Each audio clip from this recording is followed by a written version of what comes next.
한 주 동안 하나님의 은혜가 여러분들에게 가득했을 줄 믿고 하나님의 보호하심을 따라 우리가 오늘 이 자리에 모이게 된 줄 믿습니다. 여러분들 모두가 하나님이 주시는 은혜와 사랑과 또 그 긍휼을 쫓아서 우리가 오늘 이 자리에 앉게 되었습니다.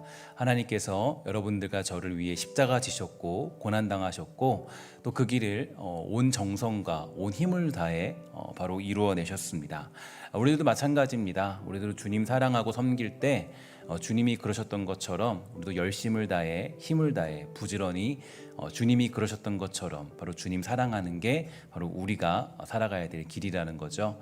제가 지난 새벽 시간에도 말씀을 드렸는데 신랑과 신부와 신랑은 서로 사랑하는 겁니다. 물론 우리는 죄인이기 때문에 신랑이 먼저 우리를 목숨 다해 사랑했지만 주님이 이 땅에 여러분들과 저를 남겨두신 이유는 우리가 신부로서 신랑을 목숨 다해 사랑하도록 하기 위한 그러한 시간들을 마련토록 하기 위해서 이 땅의 시간들을 우리에게 마련해 주신 것이죠.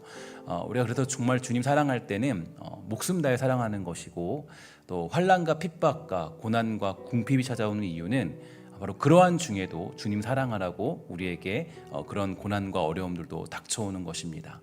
평안할 때 주님 사랑하는 것은 누구든지 할 수 있고 그것은 진짜 사랑이라고 얘기할 수 없죠. 진짜 사랑은 어떤 사랑입니까? 고난이 닥쳐왔을 때, 아픔이 있을 때, 고통이 있을 때에도 내가 모든 것을 다 잃어버렸을 때에도 그때도 사랑하는 게 진짜 사랑입니다. 남편이 사업이 망했다고 해서 그 남편을 버리는 부인은 없습니다.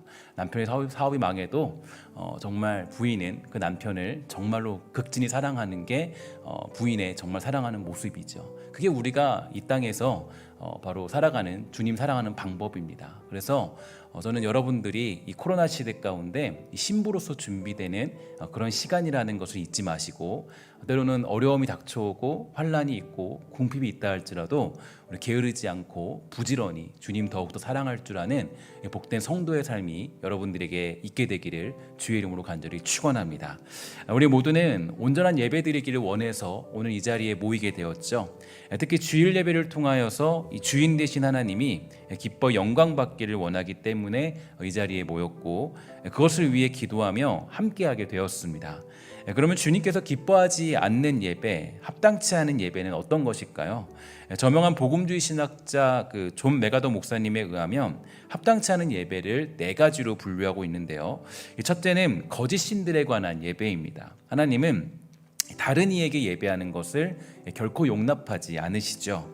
이사야 48장 11절에 의하면 하나님은 내 영광을 다른 자에게 주지 아니하겠다 이렇게 말씀하셨고요.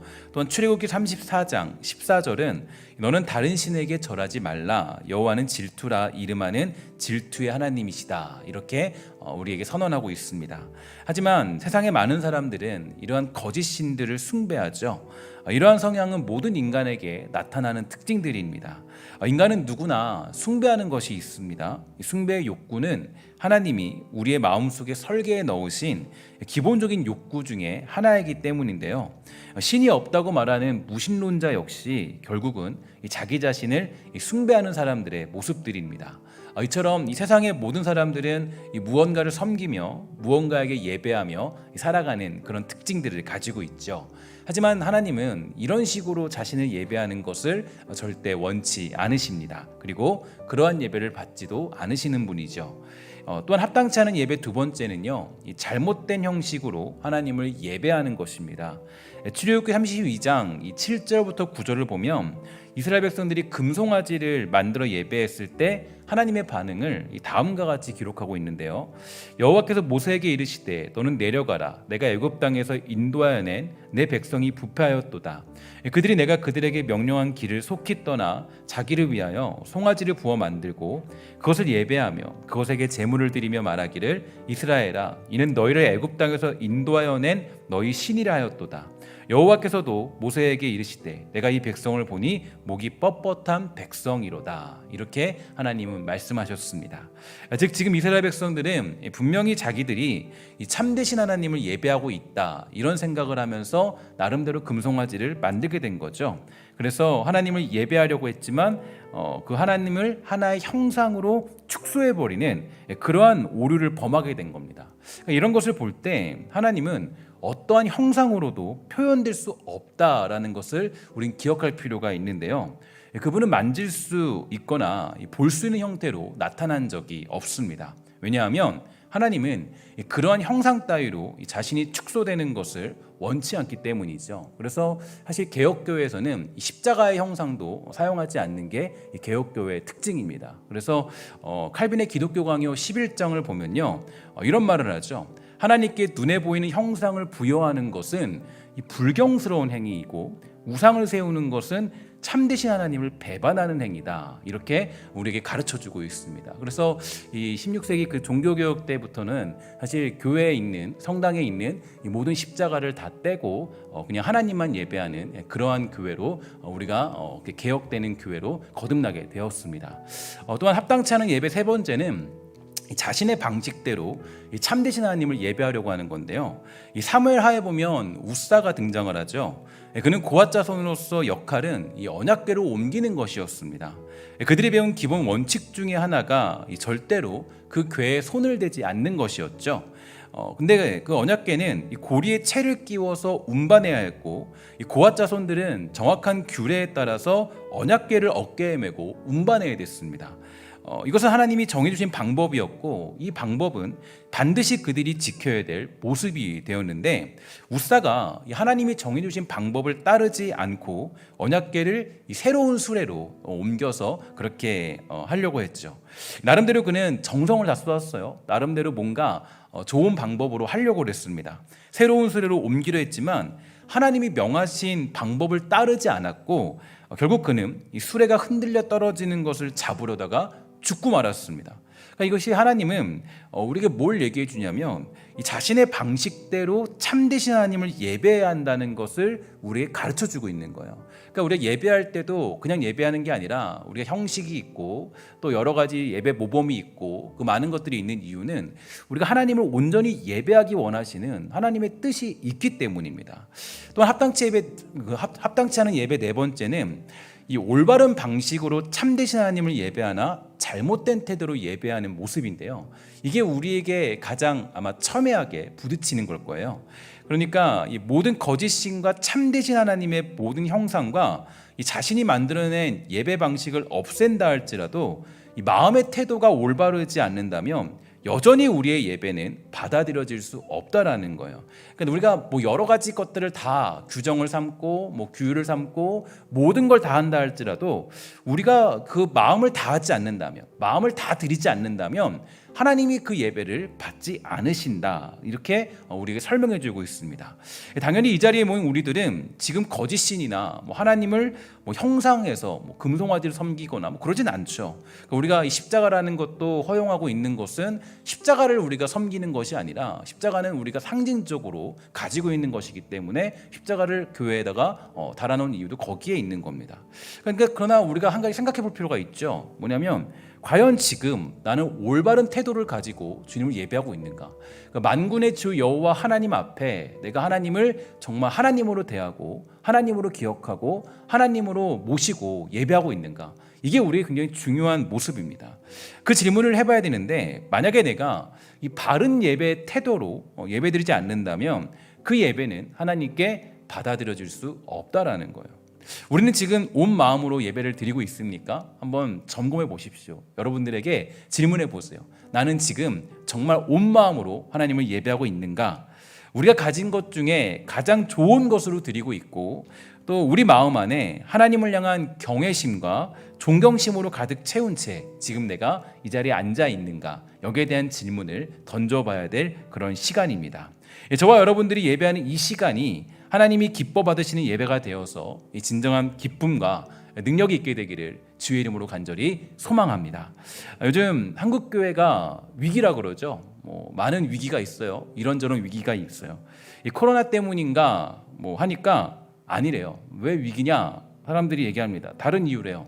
이유가 뭡니까? 라고 물어보니까 기도에 전념하시던 권사님들이 트로트 열풍에 휩싸여서 기도할 시간을 빼앗겼기 때문이다. 이렇게 위기라고 사람들이 이야기합니다. 웃자고 하는 얘기지만 혹시 우리의 예배는 어떤가요? 우리가 드리는 예배는 위기입니까? 아니면 안정적일까요? 예배는 그 무엇과도 빼앗길 수 없습니다. 예배는 어떤 것과도 바꿀 수 없다라는 거죠. 예배는 우리의 생명이고 예배는 우리의 유일한 기쁨이기 때문입니다. 오늘 저와 여러분들이 그 트로트 때문에 기뻐하는 성도가 아니기를 바랍니다. 예배 중에 만난 하나님으로 인하여서 기뻐하는 저와 여러분 되기를 바랍니다. 우리가 아무리 좋아하는 임영웅 씨가 있다 할지라도 하나님이 더 중요하겠죠. 그죠? 아무리 그 트로트가 좋다 할지라도 뭐 트로트에는 열광을 하고 있는데 하나님에 대해서는 우리가 그런 마음을 품고 있지 않다면 그것만큼 비참한 예배는 아마 없을 거예요. 우리가 그 무엇보다도 하나님을 가장 기뻐하고 즐거워할 필요가 있다라는 거죠. 그러면서 제가 이 트로트 하면서 떠오르는 사람이 있었는데 일전에 제가 한번 소개해드렸던 구자옥 목사님이라는 분이 계셨어요. 옛날에 예전에 한번 목사님인데 이 트로트로 이렇게 막 노래를 그 노래를 하고 또 트로트 찬양으로 막 이렇게 하셨던 분이 계세요. 그래서 막 뭐 되게 그분이 찬양하는 거 보면 재밌어요. 찬양을 트로트로 부르세요. 굉장히 재밌고 또 그때만 해도 좀 되게 신선했어요. 신선해서 꽤 오래된 한 5년 정도 지난 것 같은데 그분이 등장했을 때 되게 참 충격적이었어요. 저렇게 찬양해도 되나 생각이 들 정도로 찬양이 트로트로 부르니까 앞에서 우리가 이제 오늘 찬양인도 했는데 트로트로 찬양인도 한다고 생각해 보세요. 조금 독특하죠. 어쨌든 참 그 인상 깊었던 분인데요.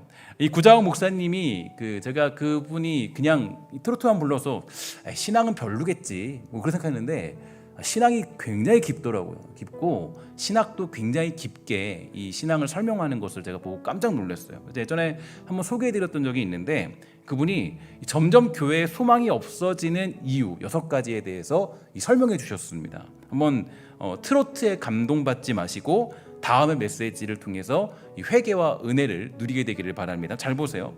첫째로 오늘날 대부분 크리스찬들은 말씀에 대한 진지함이 없다 이렇게 밝혀지고 있어요. 즉 말씀 묵상은 목사님이나 전도사님들이나 할 일이지 우리에게는 강요하지 말라 이런 시대가 되었다라는 거예요. 두 번째로 오늘날 대부분 크리스찬들은 말씀의 부재에 대해 남 탓을 한다 이렇게 얘기를 한다는 거예요.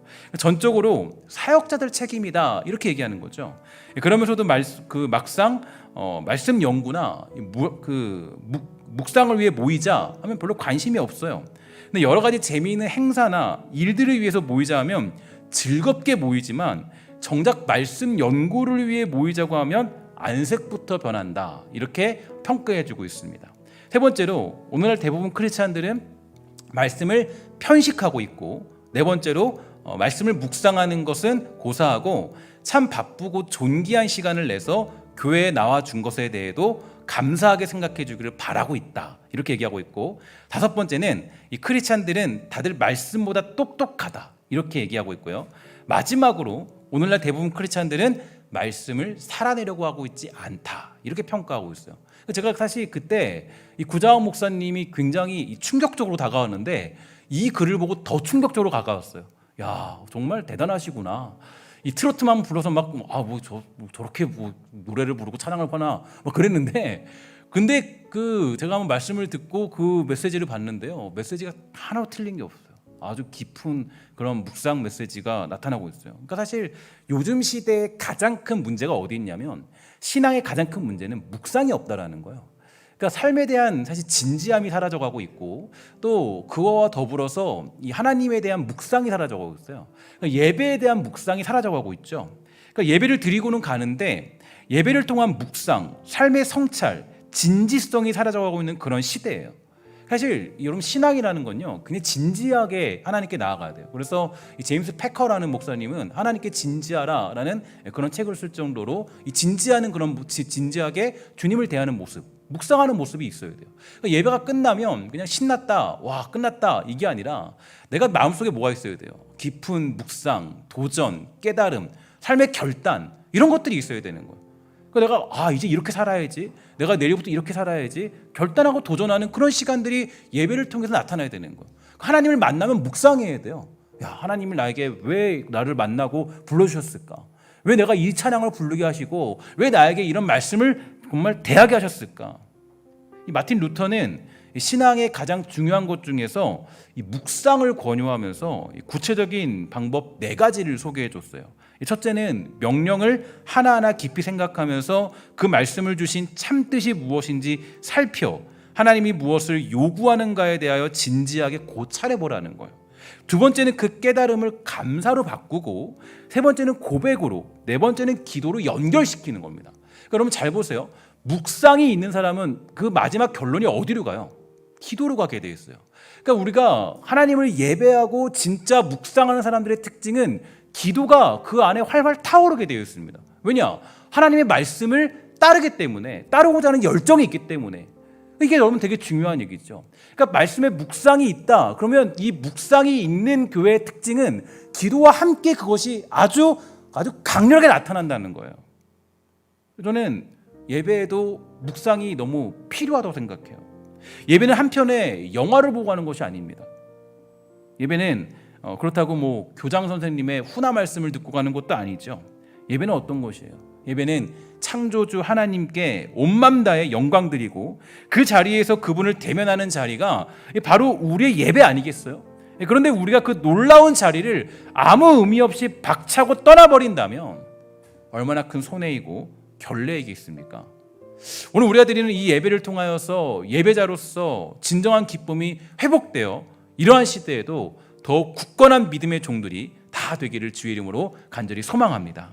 그런 면에서 오늘 우리가 살펴보게 될 예배를 흐트러지게 만드는 네 번째 요인이 뭐냐? 그거는 미지근한 마음에 관한 거예요. 미지근한 마음. 그러니까 이게 제가 계속 살펴보고 있지 않습니까? 예배를 흐트러지게 만드는 요인이 뭐냐? 거기서 보면 리차드 스틸 목사님이요 이렇게 얘기합니다. 하나님께 드리는 예배 가운데 우리가 흐트러지는 것은 미지근함 때문이다 라고 지적하고 있어요. 그러니까 왜 예배가 집중되지 않고 예배가 하나님께 집중하지 못하냐면 내가 미지근한 마음을 가지고 나왔기 때문이에요. 그러니까 열정적으로 어떤 일을 하는 사람은 다른 생각을 거의 할 수 없겠죠. 그러므로 흐트러진다는 것은 그의 마음이 나태해졌다는 증거를 얘기하는 거예요. 오직 목표만을 바라보고 달려가는 사람은 비록 그가 사람들을 만나고 그 어떤 곳을 가로질러 간다 할지라도 여전히 목표에 대한 열심을 가지고 있기 때문에 절대로 멈추지 않죠. 마라톤 하는 사람들이 마라톤 하다가 갑자기 나 갑자기 누구 약속이 있네 가는 사람 있나요? 아무도 없어요. 마라톤 하는 사람들은 어떤 사람들이에요? 그 골대까지 가고 그 골인지까지 가는 거예요. 2시간 동안 달리는 거예요. 그냥 힘들고 어려워도 가는 거예요. 왜냐? 그게 자신의 목표이기 때문이에요. 미지근한 마음으로는 그 마지막 골인 지점까지 갈 수가 없어요. 마라톤 하는 사람들은 그 마라톤이 마지막 지점까지 달려가는 게 목표이기 때문이에요. 미지근한 마음으로는 절대로 그 골인 지점까지 갈 수 없고 그 힘든 고난과 역경들을 거쳐갈 수 없어요. 그래서 우리가 중요한 건 어떤 목표를 가지고 열심을 가지고 우리가 걸어가냐는 겁니다. 그러니까 우리가 이 열심을 가지고 있다면 절대로 멈추지 않고 그 주님 만나는 자리까지 갈 수가 있게 된다는 거죠. 또한 리차드 스틸 목사는 다음과 같이 얘기합니다. 만약 설교와 기도와 집회가 여러분이 노력할 만한 것이 아니라면 시작하지도 마십시오. 반대로 그것이 정말로 가치가 있다면 물러서지 말고 무관심해지지도 마십시오. 이렇게 우리에게 권고해주고 있습니다. 아주 단호하게 우리에게 요청해주고 있는 거죠. 정말 그렇습니다. 하나님의 말씀은 하고 말고 해보고 말고 그냥 대충대충 이런 거 없어요. 그냥 한번 해보지, 그냥 한 번쯤 들어보자 이게 아니에요. 그것에 집중해야 하고 그것에 우리의 모든 힘과 역량을 우리가 쏟아야 됩니다. 그 일의 모든 역량을 집중해야 돼요. 우리는 하나님을 섬기고 예배하는 일에 최선을 다해야 하는 것입니다. 또한 그는 이렇게 말해요. 하나님을 섬기는 일에 무관심한 사람은 사탄에게 자신을 유혹하라고 부추기는 것과 같다. 즉 우리의 마음이 미지근하다 이 얘기는 사탄에게 내 마음을 내어주는 것과 똑같다라는 거예요. 여러분 제가 늘 말씀드리잖아요.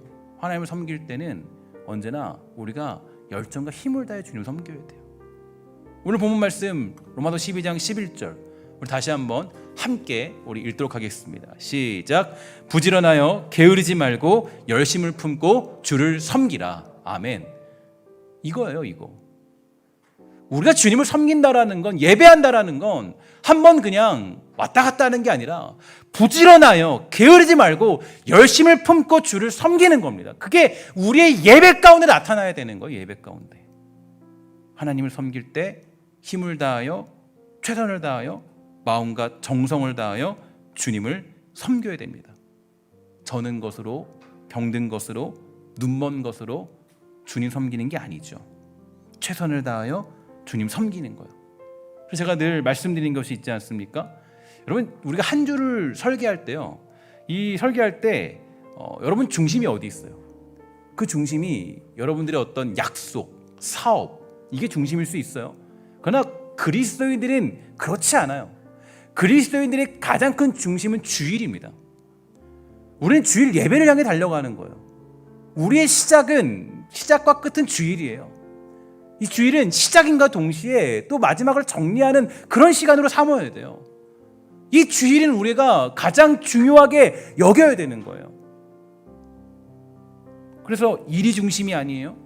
우리의 중심은 언제나 주일 예배가 중심입니다.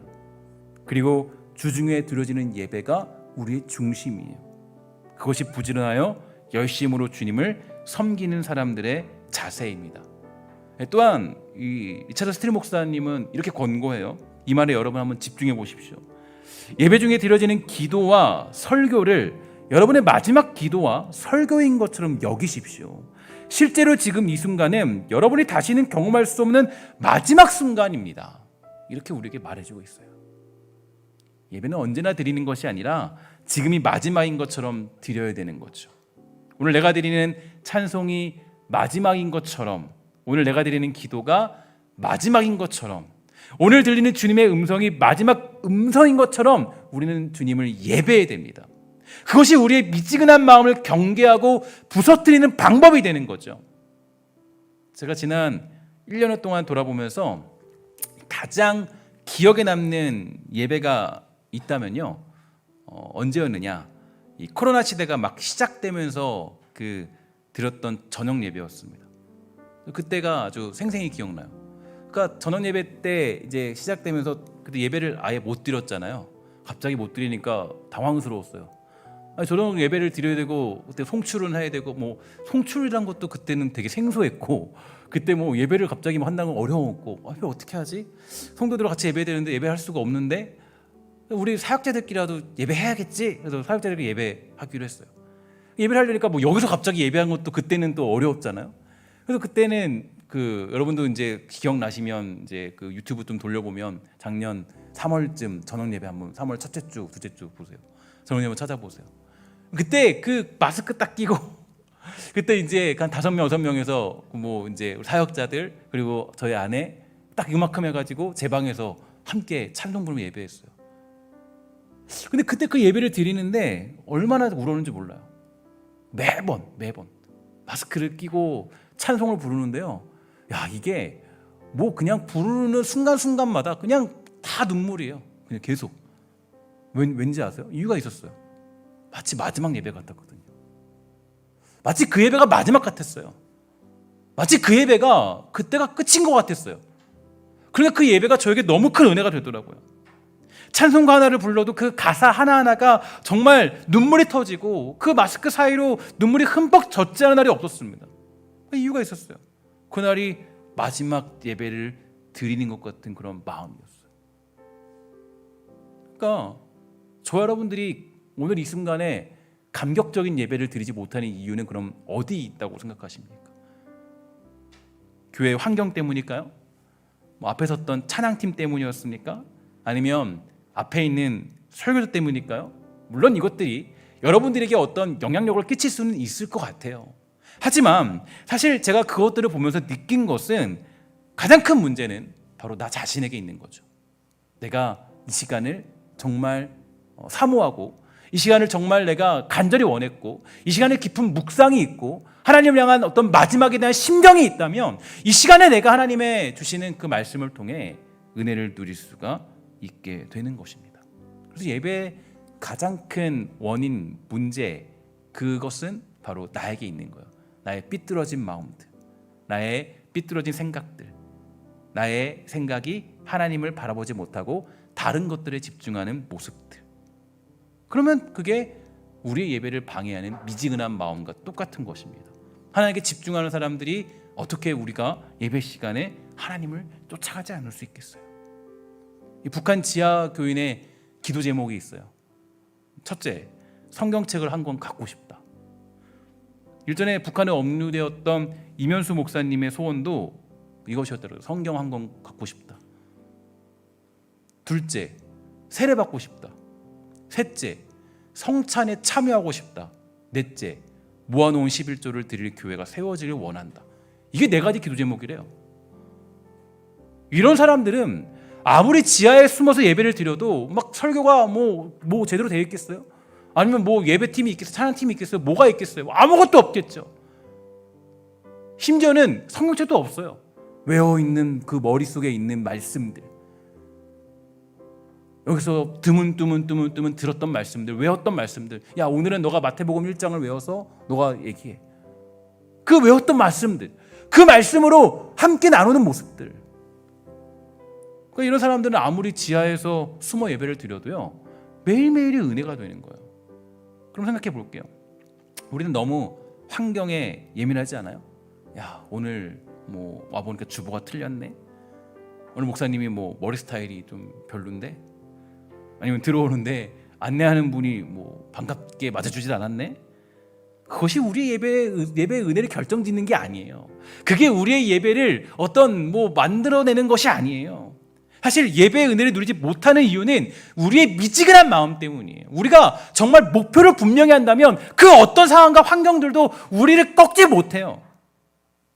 그래서 사실 예배의 은혜를 누리지 못하는 이유는 우리의 미지근한 마음 때문입니다. 오늘 미지근한 마음으로 이 예배에 참석했다 할지라도 저와 여러분들을 변화시키는 놀라운 성령의 능력이 우리 모두에게 나타나게 되기를 주의 이름으로 간절히 축원합니다. 그러나 한 가지 우리가 여기서 소망을 잃지 말아야 될 것이 있습니다. 아무리 이렇게 말씀을 드려도 예배를 통하여 은혜를 누리지 못하는 사람들이 있고 미지근한 마음을 어떻게 할 수 없는 사람들이 있지 않겠어요? 그냥 끌려나온 분들이 있지 않겠습니까? 그냥 뭐 예배 드리고 나와야지. 이 사람들은 뭐 망한 사람들일까요? 쉽게 말해서 무미건조하고 정성 없는 예배를 드리니 차라리 예배하지 않는 것이 더 좋겠습니까? 절대 그렇지는 않다라는 거예요. 예배의 의무를 행하지 않으면 결코 우리는 더 나은 예배를 준비할 수 없기 때문입니다. 마틴 루터는 우리에게 이런 조언을 해줬어요. 내가 게으르면 게으를수록 점점 더 준비되지 못한다. 이것이야말로 마귀의 속임수다. 비록 지금은 무감각할지라도 그 의무를 감당하지 않는 것보다는 더 좋다라는 겁니다. 그러니까 내가 그 의무를 감당하지 않는 것보다는 그 의무를 감당하는 게 훨씬 더 좋다라는 거예요. 왜냐하면 그 의무를 감당하는 것이 또 다른 준비된 예배를 준비하는 그런 역할을 할 수가 있기 때문이에요. 하지만 제가 오늘 목회자로서 여러분을 권고하고 축복하는 것은 오늘 우리의 태만한 마음과 미지근한 마음을 주님께 맡기게 되기를 주의 이름으로 간절히 부탁을 드리겠습니다. 우리 함께 기도하는 마음으로 여러분들이 오늘 이 자리에 앉아서 하나님의 말씀을 깨닫고 깊은 묵상으로 정말 우리의 마음에 그 열정들이 타오르게 되기를 주의 이름으로 간절히 축원합니다. 이 시간에 우리 함께 기도하는 마음으로 이 다음의 내용들을 함께 우리 기도하는 마음으로 읽기를 원합니다. 다 같이 읽도록 하겠습니다. 시작. 주님, 예배로 역사하시는 하나님의 능력을 허락하소서. 우리의 차가운 마음에 성령의 뜨거운 역사를 부어 주옵소서. 오순절 성령 강림의 놀라운 변화를 오늘 지금 우리에게 허락하소서. 아멘. 기도하겠습니다. 하나님 감사합니다.